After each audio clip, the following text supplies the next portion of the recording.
Right, should we make a start? Yeah, let's go. Great. Right, hand over to you. Hello, everyone. Welcome. Thank you for coming along to our webinar today. My name is Peter Tichbon. I'm the Executive Chair of SarcoidosisUK. Unfortunately, through COVID, I've not had the chance to meet many of you yet. Hopefully that will change soon. But I've been here since the beginning of this year, and obviously fully taking up the reins since then. The purpose of today is to talk about incorporation of our charity into a CIO. So firstly, what I want to do is to give you a little bit of an update on the charity, where we are at the moment, things that are changing in terms of research and etc. Then what I want to do is just talk through what being an unincorporated body means, which is our current situation, and what the potential risks and pitfalls of that are, and then go on to explain the options when it comes to incorporating the charity to therefore help manage that risk. Then talk about what process that would mean we would need to go through, what the timings would look like, etc. And then hopefully at the end of that answer any questions. As we go through today, please, the chat is open. So if you have any questions, put them in there as we go through. If it's something I can answer immediately and it's the right timing, I probably will. If not, I'll try to answer at the end. Of course, if there's anything more complex that takes a bit longer to answer and requires us to go away and spend a bit of time on, then we'll collate those questions and respond in full by posting a Q&A on our website alongside the video of this session. So first of all, I just want to start with a bit of an update of the charity. So as you can imagine, 2020 was a challenging year for the charity. And a challenging year for sufferers of sarcoidosis. The COVID-19 created many concerns about whether people should be shielding, what the effects on their health might be, and then latterly, of course, what the situation was with vaccines, whether they should take them, and etc. It also had, so that created quite a bit of work for us. It also had a bit of an impact on fundraising activities. A lot of what we do is fundraising is built around events, running events, cycling events, and etc. And of course, those came to an almost complete halt during 2020 and into 2021. Come March 2020, the amount of contact that SarcoidosisUK had from sufferers and other people, concerned people, went through the roof. The amount of web hits, literally from all over the world, went ballistic, maybe 5 times. Our helpline was, we had emails, our helpline was maxed out, and all the rest of it. A lot of people, a lot of questions requiring a lot of support. And fortunately, we were able to respond to that quite well. And that led, I'm sure you all know, to a long series of video moments and information and guides and Q&As that we've been putting on our website to make sure that we're imparting all of the information we can, that we could to people. In terms of impact on fundraising, though, fortunately not quite as bad as many charities. Many charities out there had a very torrid year, and I know of charities that had to close and are at risk. Just simply because their income streams just dried up completely.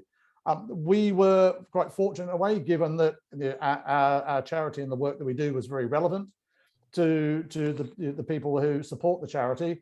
And for us, although we'd been on quite a growth trajectory in around 15, 20, 25% fundraising growth year on year, while we leveled off in 2020, we didn't suffer the same as many other charities, which actually are very fortunate for us, and obviously very fortunate for the work that we do, but equally a salutary lesson to what can happen to charities in difficult times when fundraising comes under pressure. And I think there was a lot of charities out there that just wouldn't have even considered that they could have a year where their fundraising dropped to close to zero.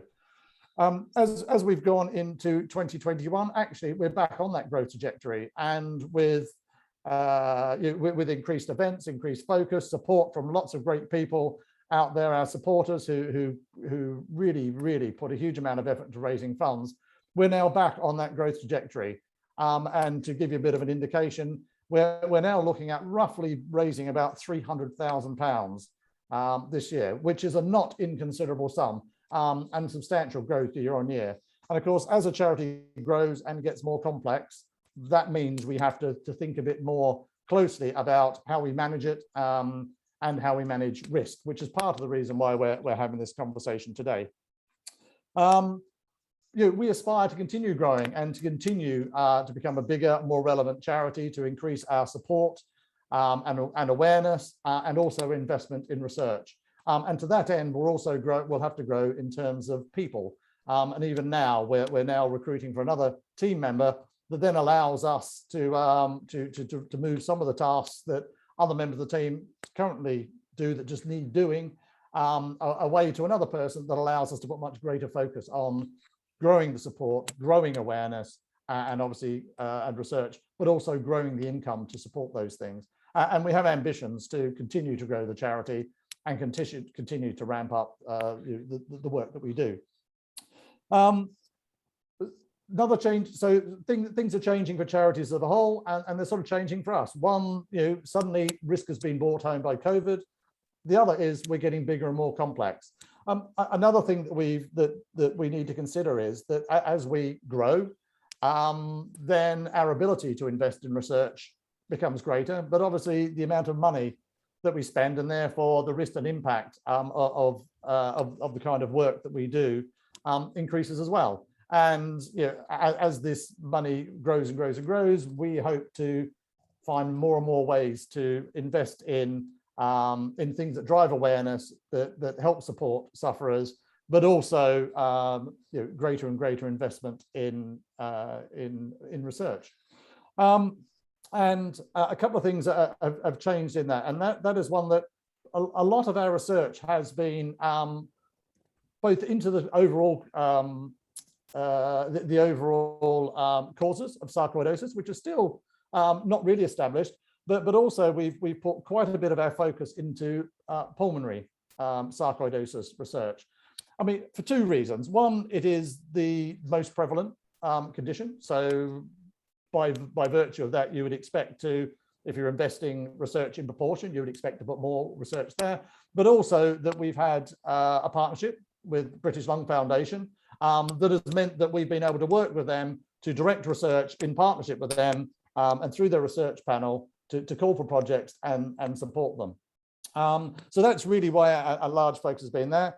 And to be fair, now that our funding is growing, we are also in a position to say, well, you know what, while we might want to keep the spending in proportion, we also want to make sure that we are putting appropriate research into neurosarcoidosis, cardiac sarcoidosis, other forms, eye, kidney, etc., skin, but also put research into how to drive awareness. And one of the big feedback points we had from research earlier in the year when we asked for your input was that one of the things that people really appreciate right up there with research is actually support and driving awareness. And we think there's a lot more that we can do to drive awareness through primary carers, your GPs and etc., who are the first stop when you present yourself for a diagnosis, but also in terms of being able to improve secondary care through consultants, whether that be sharing of best practice, maybe handoff between interdisciplinary when people suffer with more than one form of sarcoidosis, which is very common, as well as obviously still continuing research into root causes. So, as things are growing, our opportunities are growing, but things are also getting more complex. I think with one of the next steps for us as a charity, apart from the British Lung Foundation, is actually being able to what's the word? Call for our own research. So to actually form our own research panel, and actually commission, if you like, our own research and examine proposals with our own skills, and not to have to rely on third parties such as British Lung Foundation so much, especially since now their focus is changing slightly as they've amalgamated with Asthma UK. So I guess the summary is, we continue to grow, which is terrific. We continue to get more complex, but we also continue to aspire to do ever more work, support, research, and driving awareness, which then leads us to an examination of our status as an unincorporated body, the risks attached to that, and what we think as a board that we need to do about it. So just to explain our current situation, we are what is known as an unincorporated body. And to give an example of that, an unincorporated body, a great example might be a club of friends who form a local football team. They only pay a bit of money in to pay, pay some subs, to pay for pitches, maybe pay for some insurance and whatever else. But they're a collective group of members who sort of just get together and pool their funds to make something happen. An unincorporated body, the risk sits with the members. So as members of an unincorporated body, there is no limit of risk on the company, and any risk that happens is a risk that is borne by the members, particularly if there's a financial risk.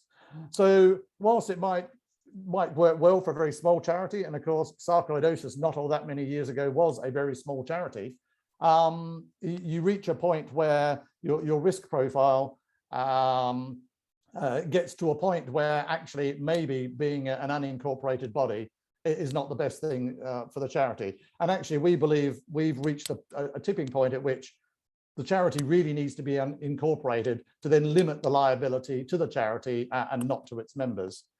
So in the past, the options on this front have been relatively limited. And well, in fact, there was really only one option, and that was to not only be a registered charity as we are, but also register with Companies House as a limited company. So the challenges with that was, and why so many smaller organizations avoid that, is it drives complexity. And in fact, charity law and company law are two different things, and they're not always compatible. And as a charity that's incorporated in that manner, you're actually subject to both laws and both sets of laws, and they're not always compatible. Strangely, you would imagine they would be, but they're not. And you also bear the additional expense and complexity of producing two sets of accounts. You have to produce a set of accounts and a report to Charity Commission, but you also have to do the same to Company House, both of which are expensive, both of which are different. More recently, however, the government and the Charity Commission have recognised that this is not an ideal situation and have actually introduced a third option. And that third option is incorporating as a charity. And it's called a CIO. So it's basically an incorporated charity where we continue to be a charity, we continue to follow charity law, be regulated by the Charity Commission, but actually have limited liability as a charity.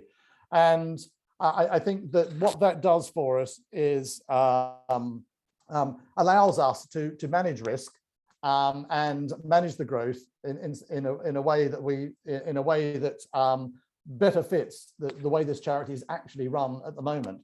And how it will need to be run in the future. Whereas at the moment, we have some very archaic articles which don't really suit the running of the charity. So what we're looking to do is to incorporate as a CAO, so as an incorporated charitable organisation, with the Charity Commission. But to do so, we want to speak with and consult with members, explain to them first, partly what this is, but also invite input, ask for questions, concerns, and etc., which is another purpose. There's a bit of consultation. Explain what we're doing and why, and then what that means to everyone, and what that means for the future. So if we move on to the next step, so what does incorporating as a charity, an incorporated charity, mean?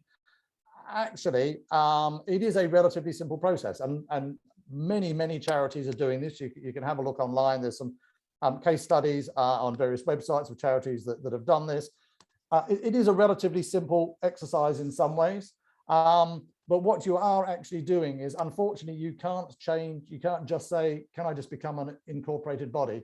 What you actually have to do is set up a new incorporated body, and then what you do is effectively merge your existing organization into it. So the idea would be that your article's the same, the way you run's the same, everything else is exactly the same, but we just transfer all of our assets, all of the liabilities, all of the functions into this new umbrella, which is a CIO, and continue to do exactly the same thing now, but with the protections of being an incorporated body that we don't currently have.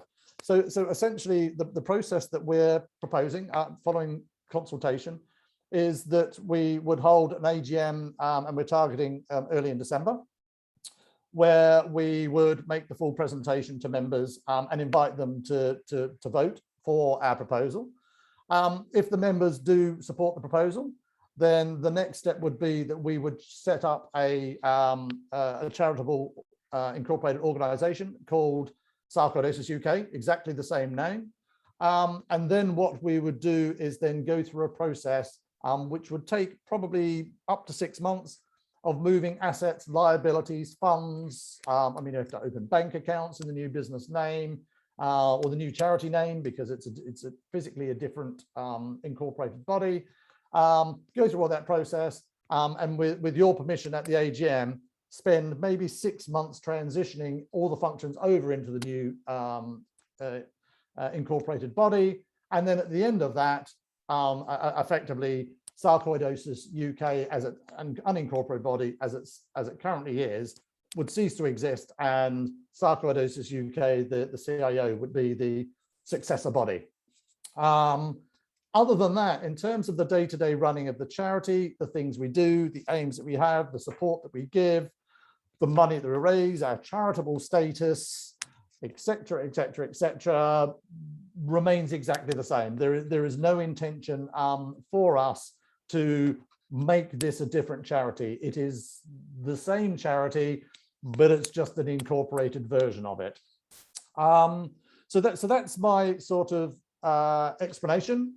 The purpose for today was to explain that to you and then invite any questions. So does anyone have any questions specifically around where we are as a charity at the moment, where we are in research, but obviously particularly focused on any questions or concerns about a change to an incorporated charity?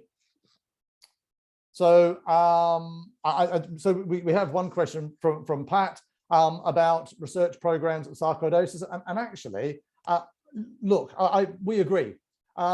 We are a fairly modest charity, and up until now, we aspire to invest a lot more money in research, but up until now, most of our research has been seed research, and to be fair, a lot of it will continue, probably for some while yet, but hopefully with chunkier pieces of research. And the reason for that is quite simple. A piece of seed research can cost £30,000 to £60,000, which, if a charity of our size, we can afford to actually now to perhaps do one or two of those, maybe up to 120, 140, 150,000 pounds a year now is what we could afford to do. But those sorts of, we have a step change, which is from the 30-odd thousand type that we've been doing up to 300,000 type research is sort of the next step. So what we've tended to focus on in the past is seed studies, which actually maybe they're small scale, maybe do a small piece of research, relatively small number of participants, relatively small in terms of doctoral research support and whatever else, that really act as a pointer to other pieces of research, i.e. your point on requires further study. We can do a piece of seed research that says, actually, this research that somebody spent some money on, we've had some doctoral researchers on or whatever, actually this small study makes this look interesting. And the idea being that might encourage someone else with greater resources, drug company or whatever, to do that next step to the £300,000 research or the £1 million research and so on and so forth. Of course, what we aspire to do is to grow to such a stage that we can fund those sorts of research as well. And we do work and continue to work both with other UK charities. Action for Pulmonary Fibrosis is one that we're in contact with and talking to about, on pulmonary sarcoidosis at least. We have some shared interest, and there may be things that we can do together. But equally, yes, we do contact and are in contact with research groups, particularly in the US, where there seems to be an even bigger investment in research than we're able to do. And of course, we collaborate with them, and obviously their research that they're funding is great help to us and improving the understanding of sarcoidosis. I think from so in answer to the question, we aspire to get bigger. We aspire to be able to fund that further study. But that requires more and more funding, and as we grow, we're working towards it. And as we stand at the moment, we have a little bit of funds built up that we might be able to to invest in a larger piece, which is what we're looking at. I think another challenge that we have on that front is that actually it's a relatively small field, and there's not that many researchers attracted to it. So we've got this sort of chicken and egg as well, which is there's not a mountain of research out there, people knocking on the door saying, oh, can you spend lots of money on me? So we need to generate that as well. But that's a terrific question, and hopefully that sort of answer that. We're trying to get better at it. It's something that we're doing. I think just one more thing actually on research, and hopefully please ask any more questions about CIOs while we're at it. But also the survey that we did earlier in the year, which was around sort of what do we do that you like, what's important to you, and what was actually come out very, very strongly is whilst research was important, actually the support that we give and the information we provide were hugely appreciated. And what that really brought home to us is how much effort and research we put into and money that we put into research, and relatively, although we put quite a few resources from Charlene, and Leo, who are on this call today supporting from SarcoidosisUK, we perhaps could work a lot harder on awareness, and one of the things that we want to do is to see whether we can fund projects into how can we increase awareness of sarcoidosis in primary care, in GPs, for example, and coordinate in secondary care and things like that. And that's why we want to set up a research panel, so we can really own and direct, our research. So that's sort of where we are. Will our charity number change, and will members be limited on CIO? Is a new question. So in terms of charity number, yes, simply because unfortunately, when they call it conversion to a CIO, you can't just convert. What you actually have to do is to create a new charity and then move the old charity's work, funding, contracts, everything else, employees, into the new one. So on that basis, yes, it would be a new charity number. It will be. You can still call it the same name. You can still have the same articles. There's no issues with that. So it would be a new charity number, and it would be called SarcoidosisUK. In terms of membership structure, what we are recommending to members at the AGM is that we take a foundation structure, and in a foundation structure, essentially the members of the membership structure then changes, and it is actually the board that make decisions regarding the charity. So at the moment, our articles are very confused, and having read them myself and run a number of companies, you actually go through those, and there are a lot of things that aren't best practice, that are conflicting, and that don't work well for a modern, growing, and increasingly complex charity. So our intention is to move to a foundation CIO structure in the future. So hopefully that's answered that question. Any further questions on CIO? There might be. Look, if you have a question that suddenly occurs to you when you're finished, please don't hesitate. Get in touch and say, look, this just occurred to me later. If there's anything that we've said, particularly about anything, but particularly in regards moving to a CIO, just send them back to us, contact us, ask us, and we'll do our best to answer in full. And of course, if it's particularly around CIO, then alongside this, we'll put it up on our website in terms of questions and answers. So hopefully that's it, unless anybody's got any last minute questions, which it appears not. So look, thank you very much for taking the time to pay an interest, to get involved, to listen tonight. Please, by all means, share what you've heard with others. I know John's here from a support group. By all means, share with others, talk about it, direct them towards us if they've got any questions. And hopefully, over the coming weeks, we can answer those satisfactorily. And then members hopefully will be there when the invite goes out to the AGM. You all come along and support this proposal from the board. Otherwise, thank you for giving up half an hour of your time, and hopefully we'll see each other face to face soon. And I wish you all a good evening. Thank you.